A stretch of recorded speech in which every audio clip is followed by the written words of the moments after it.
All right. The title of this. Okay. And the title of this first poem is A Character by William Wordsworth.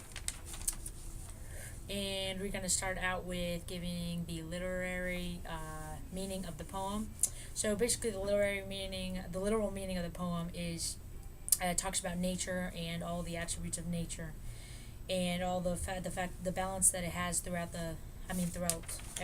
life, and also it talks about the importance of nature in the world, and how man influences nature in the end.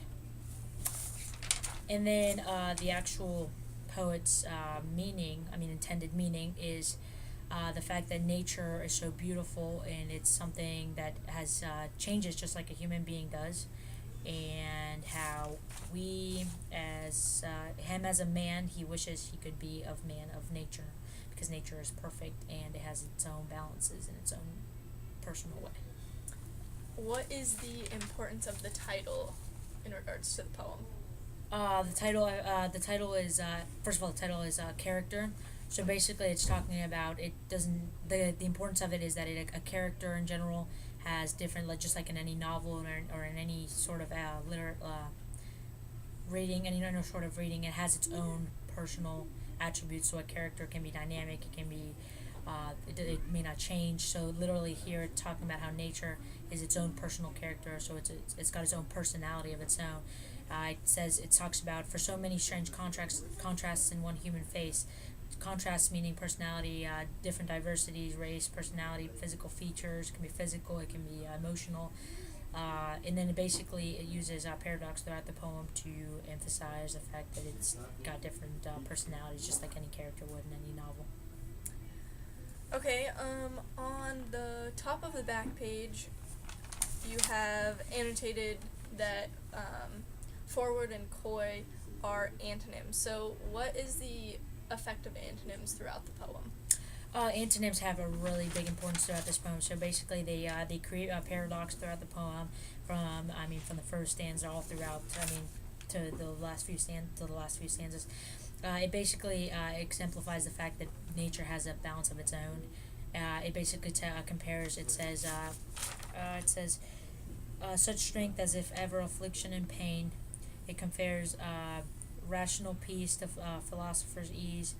It compares pride to envy, and to joy, and then success into indifference, and freedom into a different despair. So basically, it just compares these things, and it brings a balance to nature. It's a balance between in life, just like any person would have, but it compares it to nature all on its own. So, what do you personally think is the most important literary device that he uses? Definitely throughout the poem, I would say natural imagery and personification. Personification definitely is abundant throughout the first stanza of the poem. It talks about nature and how nature is compared to a person. So fundamentally, it's the imagery of having of the change of different human faces we have. We have diversity, race, personality, different things that a person can have. And personification, because it's basically throughout the whole purpose of the poem, nature is fundamentally a person. It's got its own personality, so it's nature is a person all on its own, who has a balance, and in the end, that this man wants to be a man of nature because nature is so perfect. So, why is Wordsworth referring to nature as a man opposed to the typical literary comparison with a woman?